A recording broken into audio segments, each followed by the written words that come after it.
Ассаламу алейкум, құрметті оқырмандарым. Келіп жеткен Рамазан айы құтты болсын. Бүгін сіздермен өте дәмді, нәзік болып шығатын сметанник әзірлейміз. Ең алдымен ыдысымызға жұмсақ сары майымызды, оның үстінен қант ұнтағын бір жұмыртқа салып, жақсылап араластырамыз. Әбден араласып, бір келкі масса болған соң үстінен бір ас қасық 20% сметанды, яғни қаймақты қосып, тағы да араластырамыз. Одан кейін алдын ала өлшеп, еленіп алған ұнға бір шай қасық қамыр қопсытқыш салып, оны жаңағы массамызға қосып араластырамыз. Ұнды міндетті түрде алдын ала електен өткізіп алған дұрыс, себебі қамырымыз воздушный әдемі болып шығады. Және де қамыр ұнды 2-3-ке бөліп салып араластырамыз.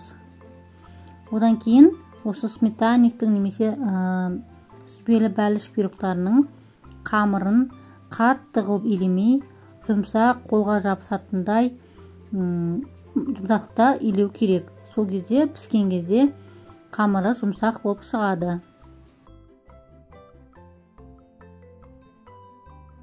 Неге менің қамырым осындай жұмсақ болып шықты? Енді бұны шетке алып қоя тұрамыз.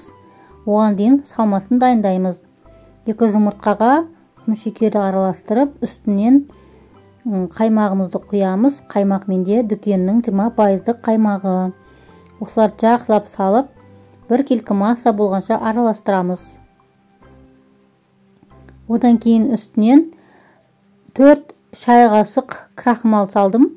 Не болмаса 2 ас қасық крахмал қоссаңыздар да болады. Пирогқа барлық керекті ингредиенттерді астындағы описание бөліміне жазып қалдырамын. Пирог пісірген табаның размері 24 см. Осыған жақсылап қолмен немесе оқтаумен қамырымызды жайып, текстеп шығамыз. Және жан жақтары бір тегіс болу үшін осындай пышақпен кесіп шықтым. Енді осы дайындап алған қамырдың үстінен жаңағы салмамызды, начинкасын құйып шығамыз. Осы уақытта пешімізді 320 градусқа дейін қыздырып, барынша қыздырып қоямыз. Одан кейін ғана барып пирогты салған соң 170-180 градусқа төмендетіп, пирогты 45 минут пісіріп аламыз. Мінекей осымен біздің пирогымыз дайын. Мен пирог піскен соң 1 сағатқа дейін пештің үстінде суыттым. Содан кейін ғана барып тоңазытқышқа жарты сағатқа 1 сағатқа салып, кесіп жей берсеңіздер болады.